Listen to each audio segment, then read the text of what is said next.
Une nouvelle donne maintenant et un nouveau mouvement de spéculation. Il y a un siècle et demi, c'était la ruée vers l'or en Californie. Aujourd'hui, c'est la ruée mondiale vers le diamant. Les prix s'envolent, portés par la demande chinoise ou indienne. On estime qu'il s'en vendra 2 fois plus d'ici à 2020, mais la production ne suit pas. Qui en profite? On verra ça dans un instant. D'abord, reportage Fanny Stenler, Frédéric Bonne avec nos bureaux à Moscou et à Bruxelles. Le diamant et ses dizaines de facettes. La plus brillante des pierres précieuses, un rêve pour beaucoup, le plus souvent inaccessible. Les diamants, si ça me fait rêver, bien sûr, c'est beau, c'est de l'art, c'est agréable à voir. Ça fait rêver surtout ma fille. Mais d'autres ne se contentent pas de rêver, ils achètent. La preuve, le marché est en pleine hausse. D'ici 2020, selon les experts, la demande de diamants devrait doubler à raison de 6% de croissance par an. Dans le même temps, la production, elle, n'augmentera que de 2,8%. Ce n'est pas le même rythme. L'offre est largement inférieure à la demande, ce qui occasionne une situation de pénurie avec des prix qui s'envolent. Les plus gros acheteurs, et c'est nouveau, on les trouve dans les pays émergents, notamment ici en Russie.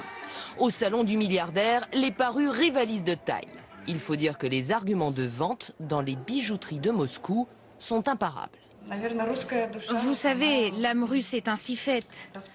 Quand les hommes font ce type de cadeaux au prix élevé à leurs femmes, c'est ainsi qu'ils montrent leurs sentiments, mieux qu'avec des mots. La hausse de la demande, c'est ici à Anvers, en Belgique, dans le quartier des Diamantaires, qu'elle est la plus visible.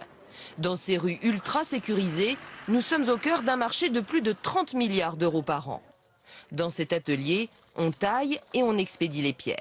Des colis qui partent vers de nouveaux horizons très lointains.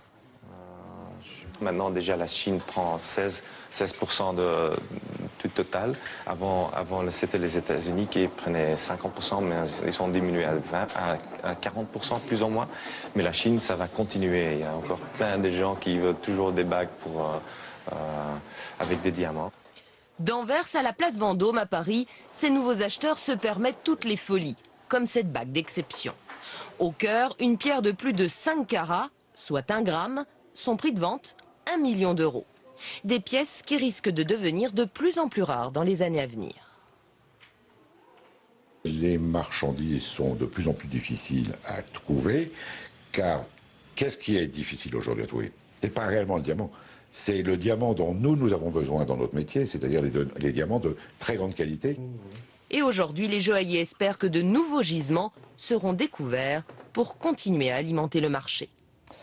Bonsoir Jean-Paul Chapelle, vous nous avez rejoint. Alors qui profite de cette flambée? Quels sont les pays producteurs de diamants aujourd'hui? Bien, David, cette production de diamants dont la valeur est en train de flamber, c'est une véritable poule aux œufs d'or pour un petit pays, le Botswana, que vous voyez ici au-dessus de l'Afrique du Sud, à lui tout seul, 22% de la production mondiale, suivi de près par la Russie, le Canada et aussi, bien sûr, l'Afrique du Sud. En matière de commerce, là aussi, c'est en train de changer. Le diamant se négocie encore à Anvers, en Belgique, place historique, 36% des ventes, mais Anvers est en train d'être détrôné par Bombay, en Inde, qui ambitionne de devenir la capitale du diamant, sous la pression de la demande locale, et Tel Aviv est la 3e place. Voilà, nouvelle donne donc. Est-ce que le diamant devient, comme l'or, un objet de spéculation et d'investissement? Oui, c'est désormais une valeur refuge. Production stable et une demande qui augmente. Ceux qui ont investi dans l'or et veulent se diversifier, eh bien, ils achètent du diamant.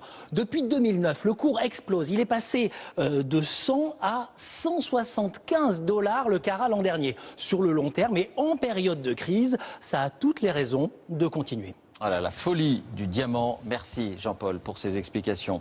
3 images de sport avant de se quitter. D'abord...